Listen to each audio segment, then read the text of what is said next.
Hello and welcome to Making Action Happen. I'm your host, Brian McCain, this week.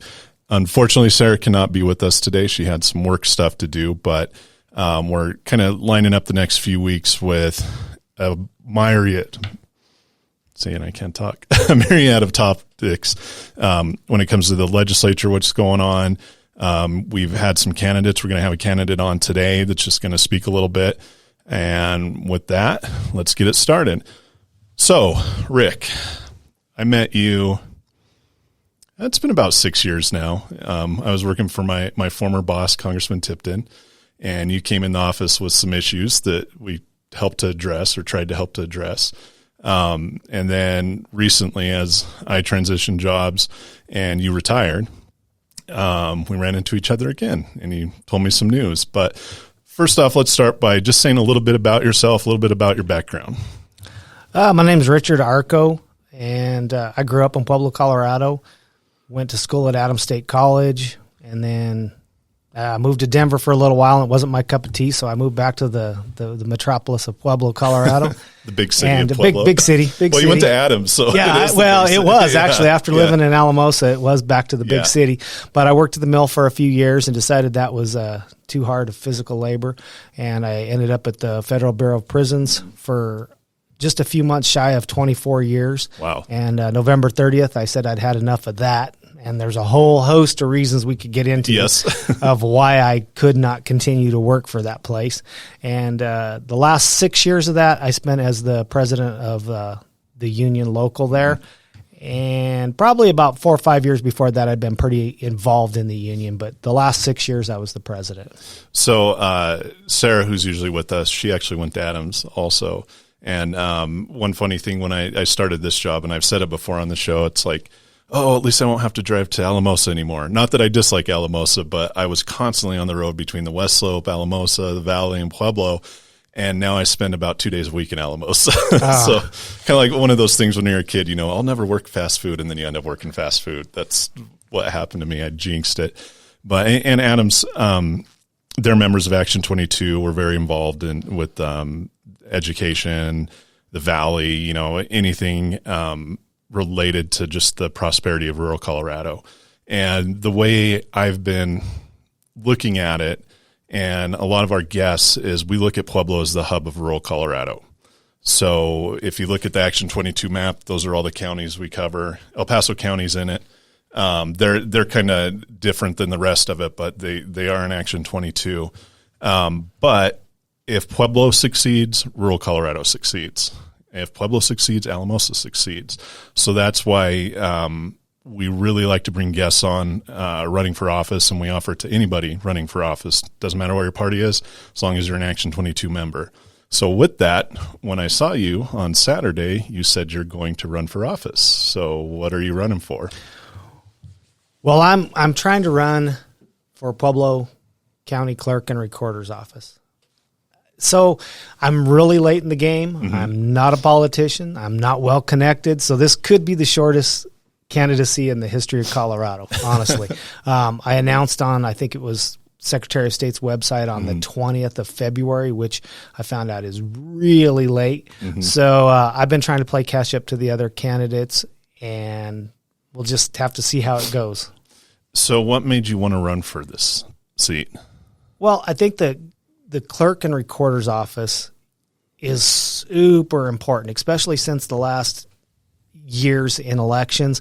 There's been a lot of questions about if they're fair and equitable. And I'm not saying that the current guy, the incumbent, Bo Ortiz, is in any way, shape, or form bad with elections, because I don't think that he is. But I think that the appearance in his office, mostly because of the motor vehicles division, is so bad. The optics are bad with him leaving early, and I get that he's being harassed.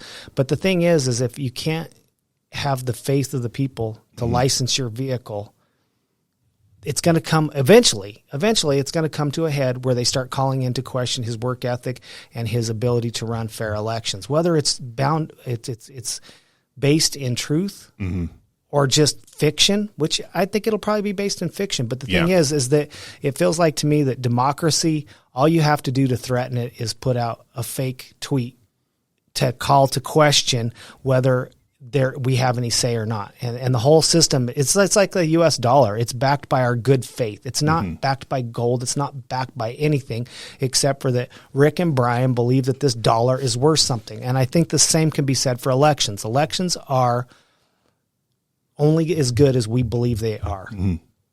That's a valid point, and I didn't think of that. And again, I agree with you. I don't think there's any lost integrity with the election. I don't think anything shady is going on, right? I think our elections are ran well, and I know people that work in that department, and whether or not they like their boss doesn't matter, but they get pretty offended when they say that something's cheating or somebody's cheating in it, because I know they work hard in there.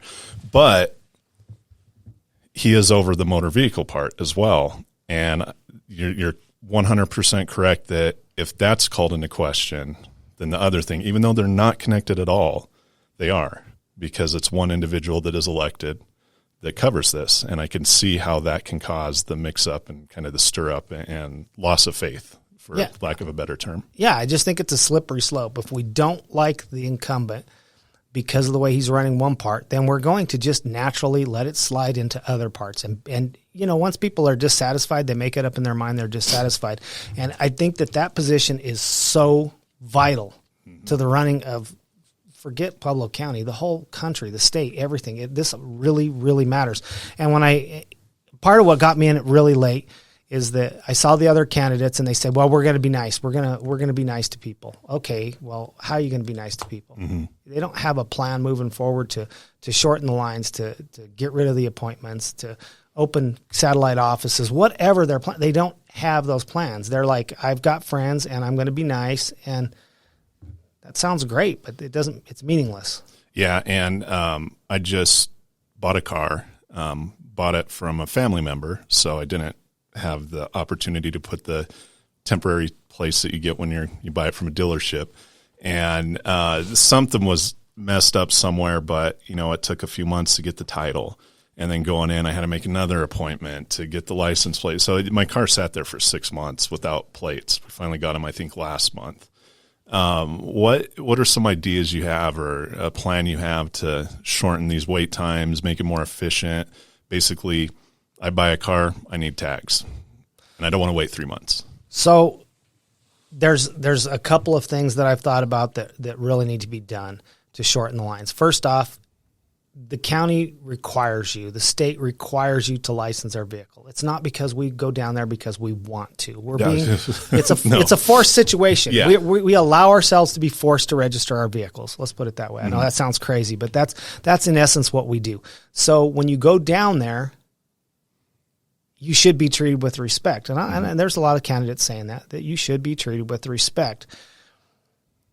But to shorten the lines, and the biggest thing I think is we're making appointments 2-3 months out, being fed misinformation. You come down there, you don't have the right things to get your plates. So now you're making another appointment and tying up another clerk's valuable, very valuable time, because you're now coming back 2 and 3 times to get your business done. First off, get rid of the appointment system, because if you're required to get plates on your vehicle and you happen to get off work early at 1:00 on a Tuesday, you should be able to go do your business with the county when it's convenient for you, not make an appointment 6 months out.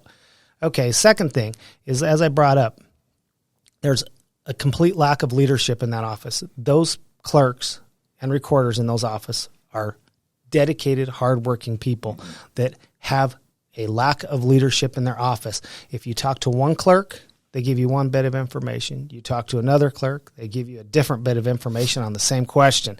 That's because they're not communicating with their supervisor. Their supervisor hasn't made their expectations clear.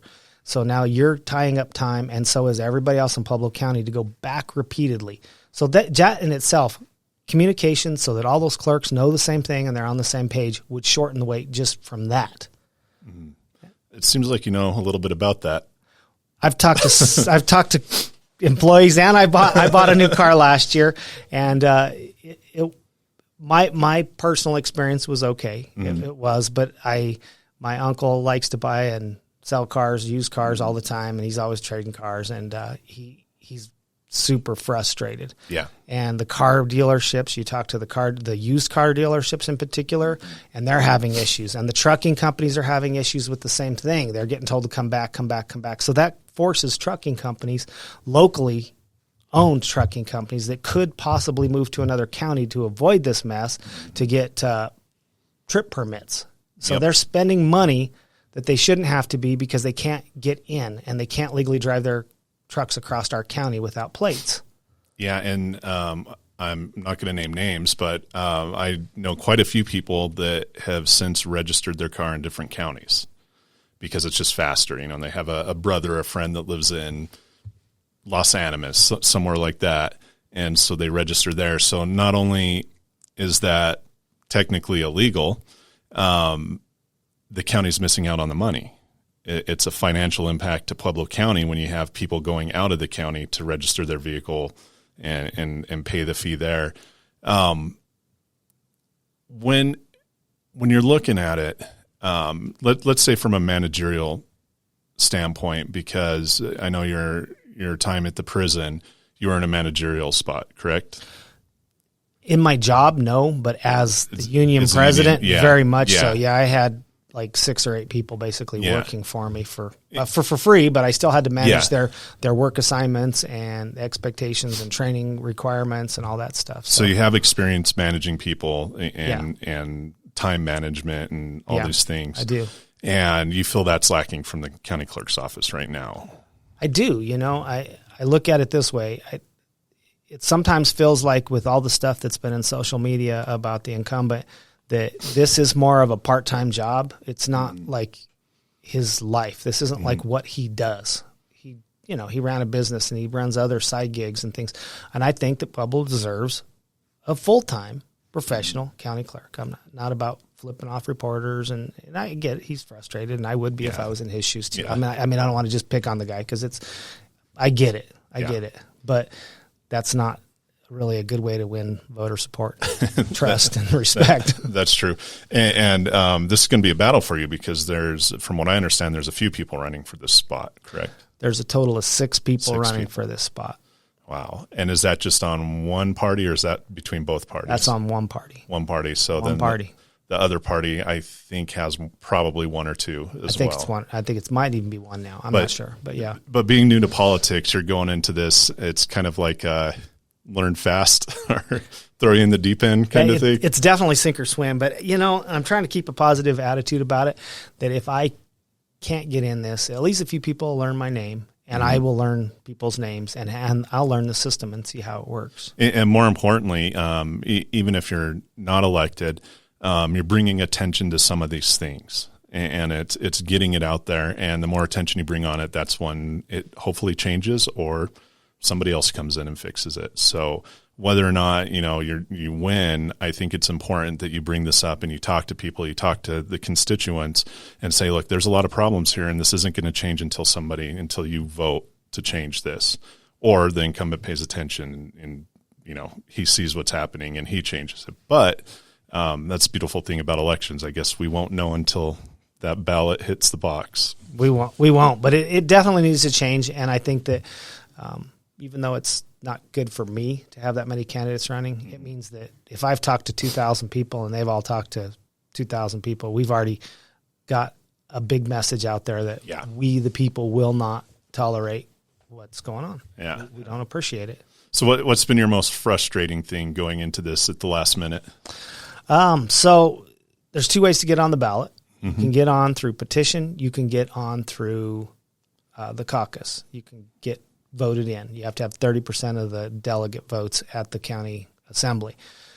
So the first thing I thought was, well, I'm going to look at the website. How do I run? Look at the county website. How do I run for this job? So there's a bunch of information on there, and a lot of the information contradicted itself. So how many signatures that I need, there was like 3 different answers, 3 different due dates and 3 different numbers. So then I decided, well, I'm going to go to the Secretary of State's website and I'm going to go ahead and see what's on the Secretary of State. Secretary of State said the person that has to approve my petition, and they had numbers on how many signatures I needed and when they were due by, and that's what I've been going by. But it said that I needed to get everything approved through the county clerk and commissioner, which is kind of a strange thing, that the person that is responsible for approving your petition to get onto the ballot is the person you're running against. It's the only position in the whole county, and maybe the whole state that it requires that. The other exception may be something with the Secretary of State's office. I could see that happening there too. But other than that, I have to go through the person I'm running against, which is uncomfortable. But the part that kind of really bothered me is I knew I was behind. I knew I need to get these signatures because I don't know a bunch of people that are going to be delegates. I don't have a delegate list as of today. I still don't have a delegate list. So I can't call and talk to these people and tell them what I'm about. So when I was directed by the Secretary of State's website that I had to, for this position, get my petition approved through the incumbent. So I went back to their website the same day. It was on the 22nd, February 22nd, 2/22/22. Mm-hmm. I went on the website. I called the elections office. They changed the website about an hour and a half after I talked to them because I was frustrated at this point. I'd already been researching this and finding out that I cannot get an answer on how I run. So the website was changed. I mean, if somebody wants to get a Cora, it was on 2/22/22. They changed the website. Easy to remember. Yeah, it was easy enough to remember for me. So they changed the website. So that was frustrating. So then I found out I needed to get a petition approved by the incumbent. So I went to the elections office, which is what the Secretary of State's website said. Go to your county elections office. So I went there, and the county elections office said, that's not our job. We don't do that. I said, well, the Secretary of State says it does. So the guy down there was nice enough. He said, I will get you. I'll figure this out. So I stood there for about 45 minutes or an hour while he made phone calls and checking stuff on the computer. And he ended up giving me the Secretary of State's petition, which, okay, well, if I could have just done that, then I would have just tell me. I would have done that. So anyway, I got that down there. And then, of course, the incumbent has 2 days to approve my form. So really what should have taken me, in my mind, an hour, took me over a week to get that. I could have been getting signatures. It took me a week to get this thing done. And if you're new to this game, it's hard to navigate the system. I always said that a great business for somebody to start would be and they're out there, but like a political consulting on a local level, somebody that can like walk you through everything, because there's a lot of things you have to do, a lot of boxes you have to check, and it's not that clear. If the layman wanted to run for office, they would have no idea where to even start.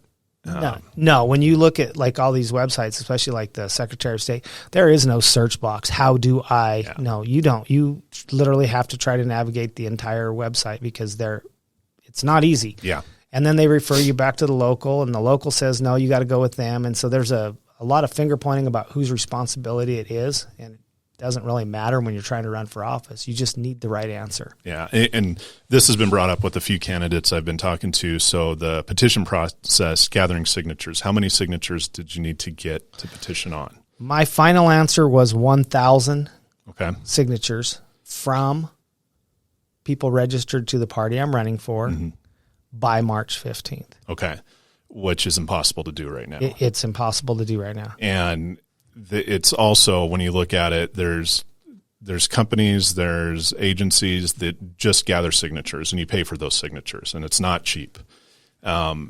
Because if you're just getting signatures, you have no way to verify if the person is registered to that party, if they're even registered to vote, and that's where they'll get you. You could turn in your 1,000 signatures, and they go back and take a select few, and if there's something wrong with those select few, then they could throw the whole thing out. And you have time to cure it, but it's not realistic. It's not. And so there's that. Like I truly am, when I'm done with this, I'm going to write a play-by-play book on how to do this. Like, not for sale. I'm just saying, someone wants to run. I think anybody should be able to run for office. If they've got good ideas and they've got it in their heart to change things and make things better for the community, then they should be able to run.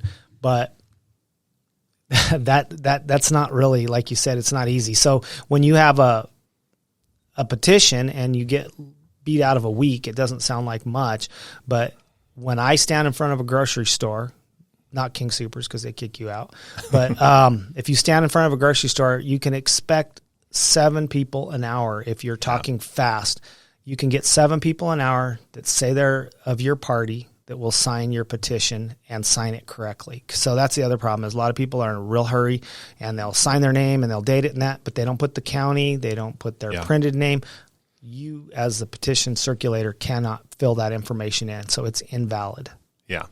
And I always get them coming to my door and that right, always in the middle of dinner, knock at the door. Will you sign the petition? And I'm like, no, absolutely not. So if you do it that way, that's an uphill battle, you know? Yeah. I tried in my neighborhood to pass petitions. And so it was a great afternoon. It really was. I got one signature, but my neighbors, because I've lived in the same spot for 25 years, all my neighbors wanted to talk. So we talked about Ukraine, about Black Hills, about nuclear power. We talked about literally everything but my campaign. It was a pleasant afternoon and it was a nice day. The weather was beautiful, but not very effective. Yeah. Yeah. If you find somebody that actually wants to sign your petition and give them your signature, they're going to talk to you for an hour.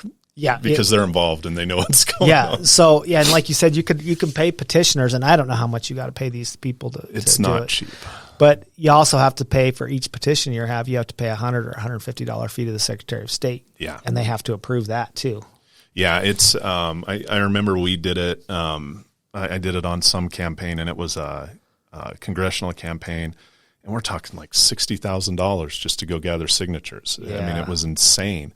But then we saw what happens if you don't have good people getting signatures, they'll mess up and it'll be caught, and it's not your fault, you know. And then the other problem with petitions are, so everybody that signs the petition has to be a registered voter, and their signature has to be, well, I guess they passed laws recently, so if you put your middle initial on your voter registration, but not on the form, I guess they got rid of that. But a lot of people, if you don't put the address at which you registered to vote, then that will be invalid. So both parties sell access to their roster so that when Brian signs my petition, I can say, oh, it's Brian, and fill in your middle name. Yeah. And, oh, hey, you didn't register at the house you're living now. You registered at this house. You need to get that changed, but put on the old address on this. So to assure you can do that. And those fees for that database run from like $300 to $3,000. Yes. So like you just said, so you're running for a local race. There's no way I can have $60,000 worth of petitioners out there and spend $3,000 on a program to make sure that I'm getting valid signatures. It's just not, it's not feasible. It's not doable. It's, I keep saying it, you know, a lot of this stuff goes back to money, and sometimes you have to have money to run successfully, and it's unfortunate. And not even talking about the fundraising aspect of it, but just getting ready to run the initial spot. Like, it takes money to do this. And I think though, we've seen it the last election, you're seeing more and more just regular people running for office. We've had a few on the show.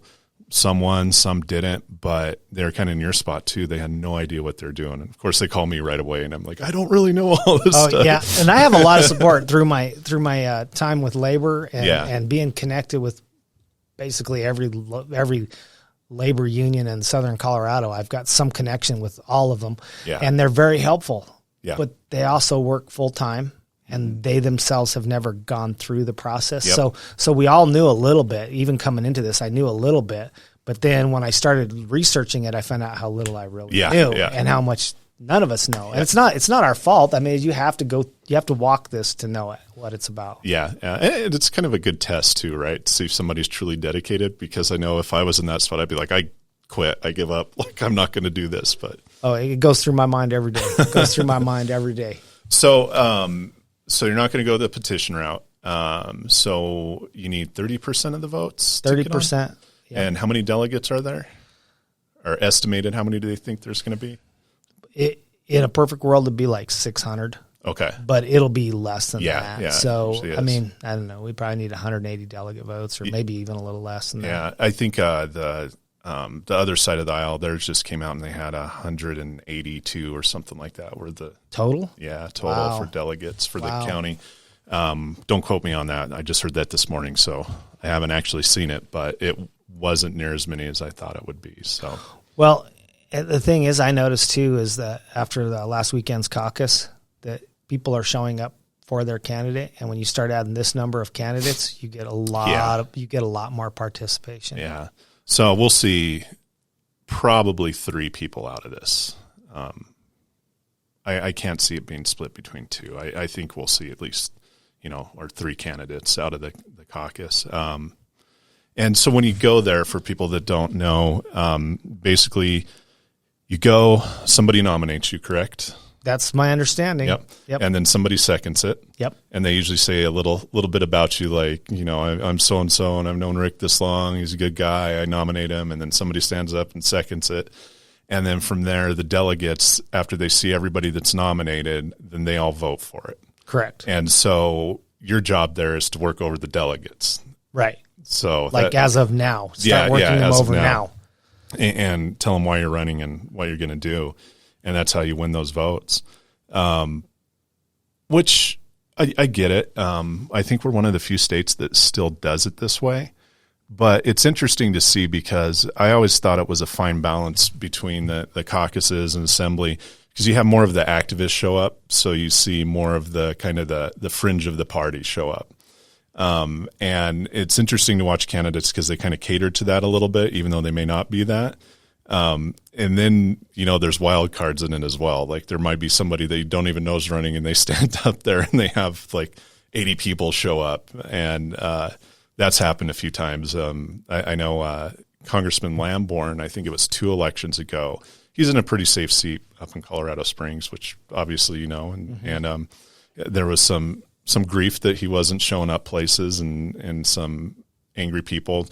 No idea he was going to have a primary opponent, and somebody got up and got 60% of the votes. Oh my gosh. Yeah.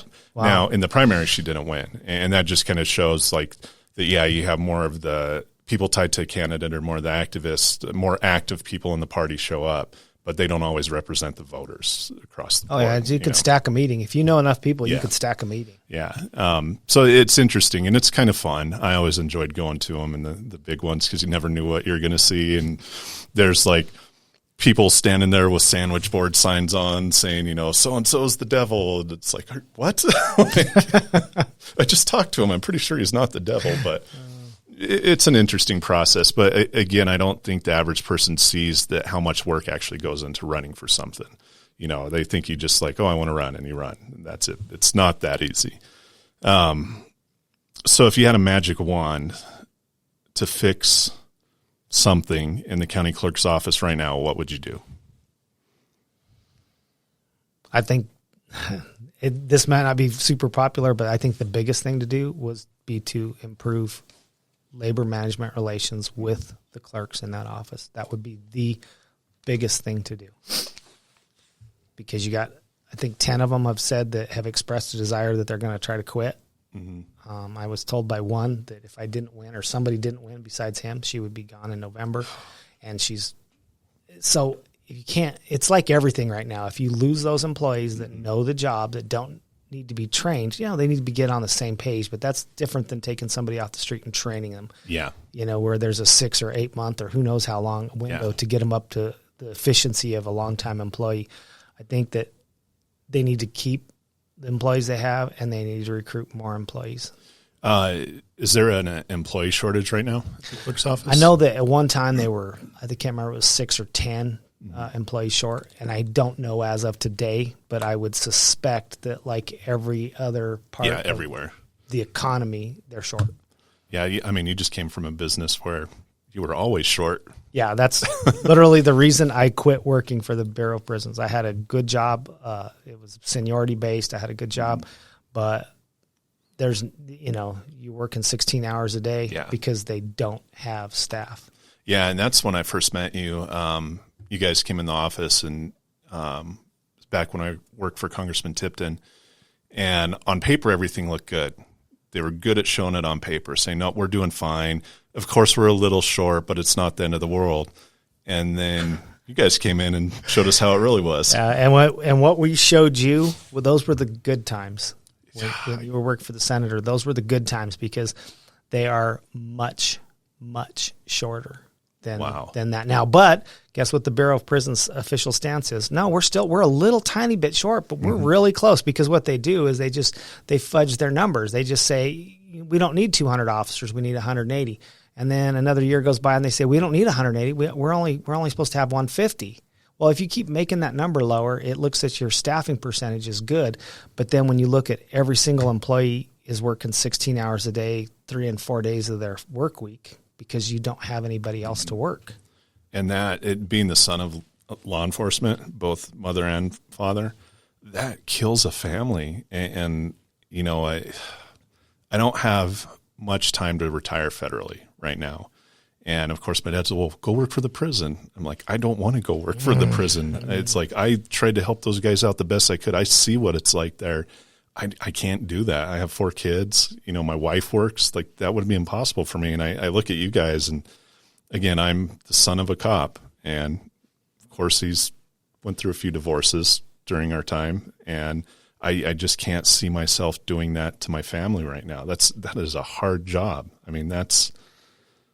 Well, it is. It's murder on family when you go to work and you don't know if you're getting off at 3 or if you're getting off at 11 or 12 midnight, you know. So, and this whole staffing shortage at the federal prison is just totally self-feed. It feeds itself. It's the shorter you get, the more overtime you get. The more overtime you get, the more people quit. The more people that quit, the more overtime. And it's just a never-ending cycle of destruction. And I don't even know how the Bureau can fix it. We did get employees 10% retention pay that's good for 2 years, and it's on the table now to give them more. Mm-hmm. But it's like everything in Colorado. You know, I saw this morning wages are up nationwide 5%, inflation's 7.5%. Yeah. And it's the same everywhere. People aren't making enough to pay for rent or for to purchase a home. Yeah. So why even go to work? I guess that's the thought. I'm not really sure. I don't think anybody's figured that out. You know, they said that once the federal unemployment would end, that we'll see people starting to go back to work, and it just never happened. So I don't know. We've tried to figure this out. Smarter people than me have been talking about this for a while, and it seems like every 2 weeks it's a different reason.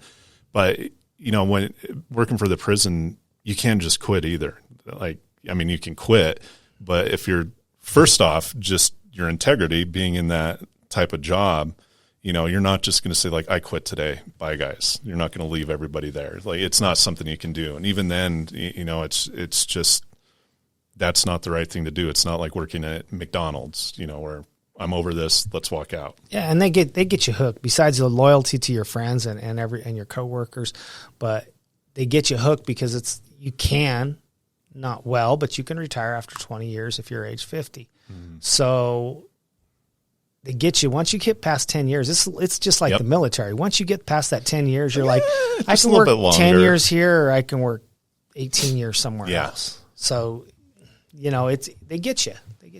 Yeah.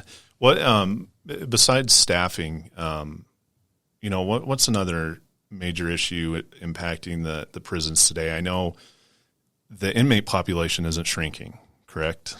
So we are incarcerating less people as a country right now than we had been in the last 10 years, but they're also at the same time, the current administration is getting away from privatization of prisons. So these private prisons are getting closed one at a time, and they're sending them back to the federal prisons. So no, the population is not really shrinking. Yeah, and that's I was going to bring that up actually. So even though they're incarcerating less, they're sending you guys more, basically. Correct. With less people. Every prison in the country, and I think this pretty much, I know for the state of Colorado, all the prisons are short and the federal's short. And I believe the whole federal system's short at this point. Yeah, I think with everything across the board too. It's just unfortunate because that's such an important job. So switching gears back to running for office, you know, Action 22, we're passionately nonpartisan, as we like to say. I don't care what party you're with, as long as you're doing good by Colorado, specifically rural Colorado. That's what we care about. Our board is very diverse from political beliefs across the board, but we all kind of get together on the same team to look out for that area that's on the map that you can see at action22.org, and you can also join at action22.org. But the frustration right now among our membership is this polarization. and it's 100% my way or the highway. And unfortunately, that doesn't get stuff done. Now, rural Colorado, I don't think it's like that. You know, we're in this together. Pueblo, Colorado Springs may be a little bit different, but for the surrounding counties that we represent, you know, there's an understanding. It's like, we're in this together. We may not agree. We're going to come to a solution. Unfortunately, a lot of these issues, laws, legislation comes from Denver or the metro areas where you have the Springs and the Denver and Boulder. And it's not like that up there. It's more of the polarized, divisive way of thinking about certain issues, and it impacts us here. We don't have the numbers to vote on this, where you can take a county like any northern Denver area county. You know, they have the majority of the representatives or majority of the senators, whereas in rural we have one for like 4 counties or 7 counties. So our impact isn't as big. So we're trying to get people to talk to each other. And the Attorney General, Phil Weiser, he's doing a great project. I think it's the Ginsburg Project, where he's taking people that are generally known or political or business leaders that disagree passionately about something. And he's hosting these talks where they sit down and they talk about the issue, kind of like a debate, but more of like a conversation like we're having now. What do you think can be done about this polarization? And I know you're getting ready to go into the lion's den of polarization right now, but what's your thoughts on that? Like, we have to do something, because this divide will only lead to destruction, basically. And I'm not to be an alarmist, but that's what will tear a country apart. How do we fix this? So you just said you don't want to be an alarmist. I just read something a couple weeks ago that said we are the 47th most stable government in the world. We're number 47. Americans always want to say that we're number one at this and this and that and this and that. And the fact is we're not. We're number one at incarceration, but we're number 47th. And that's what this polarization has gotten us. It's gotten us to the point where we are not even ranked in the top 10 stable governments. So this polarization threatens democracy. It threatens our way of life. It threatens the peace that we have in this country. And I feel like that if we don't work on it, both sides, any side, doesn't matter what side, we're going to end up in a situation where we're looking a lot like Ukraine. Mm-hmm. I think it is. You should be an alarmist about it, because the fact is we should say, hey, we're human beings, and we're Americans, and we're Coloradans, and many of us speak the same languages, and we wear kind of the same style of clothes, and we live in the same kind of houses, more or less. Mm-hmm. Like, we have a lot more in common than we have that is not. We share more traits than we do with anybody else in the world. We're as close to one people as there is anybody. You can't go to another country, go to Spain, and say, oh, I'm more like them. No, you're more like a Coloradan that lives down the street from me. So we should start by saying, hey, we have the same life, and we have the same values for the most part, and the same culture for the most part, and we should try to find common ground. And if we don't, I don't think you're being alarmist at all. Yeah, and our kids go to the same school. Yeah. Our parents are in the same nursing home. We all go to the same hospital. Like, again, we're in this together. And I know I tout the rural side of it a lot, but I think rural Colorado kind of has it figured out. When COVID hit, we thought, the projection from the thinkers up top was these rural communities were going to be devastated. And I kind of laughed, because they were already devastated, and they're making do, and they're figuring out these solutions, banding together. And you know what? They made it through COVID pretty good. It wasn't as bad as we thought. It hit some of the bigger cities worse, just because everything had to be shut down. But in the rural areas, they weathered it really well. And there's like this look of surprise or shock. It's like, well, how did they do this? Talking to, again, some of the suits up on the Hill. And it's like, dude, they've been doing this for 20, 30 years. This is just their way of life. And you see that, you go to a small town and you may not agree politically with people, but they all show up to the same church, or they all show up to the same restaurant, and they all talk to each other and respect each other. Maybe not all of them, but, for the most part, where I go to other areas, these larger cities, and it's like people won't even look at you in the eye when you walk by. They're put off by the way you dress, or you have an article of clothing on that they just hate, and it's stupid. It's like, come on, man. Like, we're all here. Yeah, it's funny because you said that. Like we talked, I went to school in Alamosa, and when I moved there, the first 6 months was really kind of rough because it was slower paced. Yeah. So after living there for 4 years, I lived there for 4 years, and then I moved to Denver for a year. And when I was standing in line at the grocery store, so I was like, "Hey, how you doing?" And they just roll their eyes at me, and I was like, "What the heck?" So I didn't even realize that in the 4 years that I was in Alamosa, that the people in the grocery store actually, if you're standing in line, they actually talk to you. They actually talk. And I mean, this is before we all had cell phones, so maybe not so much anymore. But I mean, definitely in the early '90s, mid '90s, that people would talk to you, and everybody looked familiar after a while. So you didn't know their name or where they lived, but they looked familiar. So you'd be like, "Hey, how you doing?" And you'd strike up a conversation. Yeah, or if you're stopped on the side of the road, people stop and make sure you're okay. Try doing that in Denver. No, it's not going to happen. Yeah, it's not. Well, we like to kind of, speaking of positivity, I ask all of our guests to share a good story, something positive about your experiences. It could be from the prison. It could be anywhere. What's a good story?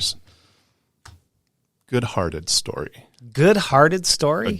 A good-hearted story from a guy that just retired from prison. Oh, boy, after working 24 years in a prison, you wouldn't think that'd be hard, but it kind of is. I think it's good-hearted. When I took over the union,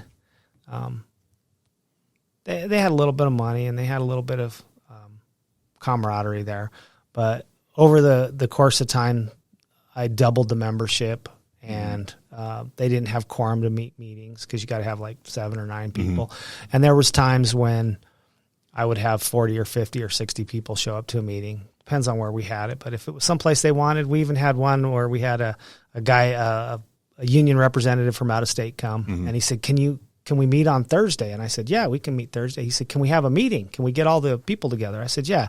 So we had it at Cat's Pour House in Pueblo West. And I think it was about 100 people showed up.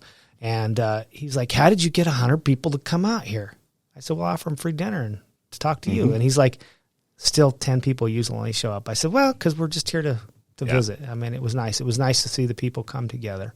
Yeah. And I really appreciated when you guys came in the office and kind of kept us in the loop on what was going on and how we could help. I know it was tough, and with Congress, everything moves at a snail pace, but I would like to think that we did something that caused a positive impact and helped out a little bit. I know our DC office was just screaming, you'd bring in stuff and I'd send it up, and Congressman Tipton was actually very concerned about a lot of it. But again, it's a fight, and on a federal level, it takes forever. Oh, the bureaucracy. If you just wanted to say, okay, we can fix this with throwing money at those people, that's a 5, 6, 7 year process. Yeah. If you want to give them a 10% permanent raise, you could be talking a better part of a decade to give them a raise. That's just the way it is. Which is so beautiful about local politics, right? Because you run for a local office like County Clerk and Recorder, you can change stuff immediately. You can see the changes, and that's why it's important to get out there and vote, specifically for county commissioner, city council, clerk and recorder, because as an elected official in those spots, you can change stuff like this. There's a little bit of bureaucracy. It's not that easy, but it can be done in a reasonable amount of time. Yeah. The sheriff Taylor, he told us a story that as sheriff, the deputies wanted to have mustaches or beards or something like that. And he says, you know what I need to do? I just sign a piece of paper and it takes effect right then. But the police wanted something similar, and it took a year because of the bureaucracy of it, just how it's set up. And as an elected official, you kind of have that power, that responsibility that if something needs to be changed, you can change it. You're the man to do that. So appreciate you running for that office. I know it's going to be an uphill battle. The incumbent's been there. It seems bulletproof, but as you said, there's a lot of people running right now. So at the very minimum, hopefully he gets the message that, people are unhappy with the way things are going. positive you'll be the next county clerk and recorder. Well, I appreciate it. Yeah. Anything else you want to talk about? No. All right. Well, thank you for listening. This was Making Action Happen. If you have any questions, comments, or concerns for any of us or any of our guests, email us at show@action22.org. If you want to join Action 22, which you should, go to action22.org. And we also have a housing summit coming up April 29th. It's going to be huge. It started off with like 30 people. Now we're looking at well over 100 people, agencies. They're going to be there, and we're going to talk all things housing. Thank you. We'll talk to you next week.